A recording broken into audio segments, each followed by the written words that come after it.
Je suis le général Paloméros, j'étais chef d'état-major de l'armée de l'air en 2009, puis commandant suprême de l'Alliance Atlantique pour la transformation, la préparation de l'avenir. C'est un nouvel espace à la fois de compétition, de confrontation. C'est un espace qu'il faut sécuriser comme les autres. D'ailleurs, la sécurité des autres dépend de la sécurisation du cyberespace avec les transmissions de données et l'utilisation de toutes les technologies du numérique.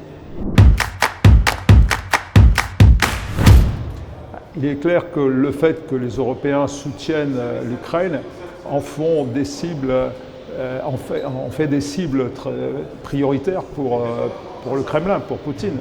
Et donc on voit effectivement des attaques sur des systèmes plus ou moins essentiels. Ça va des écoles aux hôpitaux, mais aussi à des administrations publiques.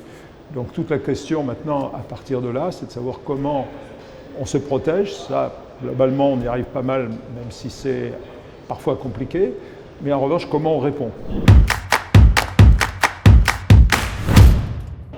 Les citoyens, c'est qu'ils prennent conscience qu'ils vivent maintenant dans une société numérique où il existe quelque part un double de son identité, le double numérique, le jumeau, si vous voulez, numérique, et que ce jumeau numérique, il faut le protéger en permanence et à tout âge.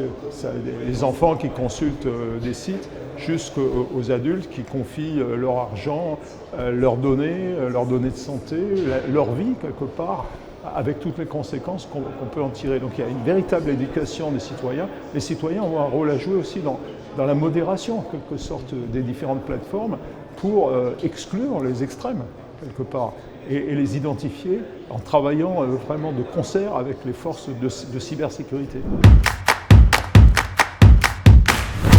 Alors, il se trouve que ça m'est arrivé dans mon métier de consultant, avec grand plaisir d'ailleurs, parce que je crois qu'il faut aider les dirigeants dans leur action dans ce monde numérique, dans ce monde cyber. Et la priorité, c'est d'avoir autour de lui, à côté de lui, dans son comité exécutif, un homme, une femme qui a la maîtrise de la sécurité numérique, de l'ensemble de l'activité de la société. Ça veut dire que, en fait, la cybersécurité, pour une société, ça ne peut pas s'externaliser totalement. Il faut une part qui soit gérée en interne parce qu'il faut la connaissance du métier, la connaissance des objectifs stratégiques, des priorités de la société, de son mode de fonctionnement, pour mieux imprégner en quelque sorte la société de cette culture-là.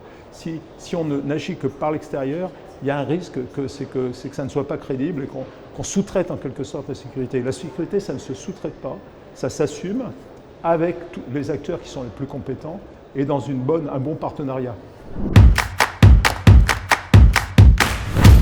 Sans doute de rentrer dans une association qui est, et il y en a quelques-unes, qui est bien au fait, qui va lui donner en quelque sorte les clés de la cybersécurité. On sait que les PME, les TPE, a fortiori les startups, ont des difficultés pour appliquer tous les règlements, pour se faire. Ils ont déjà beaucoup de travail à faire vivre leur société, mais malgré tout, et ce n'est pas un luxe, il faut qu'ils acquièrent cette compétence. Et le mieux, à mon sens, c'est qu'ils le fassent ensemble, dans une organisation où les intérêts des uns et des autres sont respectés, mais surtout où ils mettent en commun cette maîtrise des risques. Et ça marche bien, en connexion évidemment avec les pouvoirs publics, avec l'ANSSI, avec toutes les organisations compétentes qui sont là pour répondre à ces besoins. Ils sont très bien conscients que la sécurité de tous dépend de la sécurité de chacun. C'est le principe même du maillon faible dans une chaîne. Et les TPE, les PME, les startups sont un maillon de cette chaîne.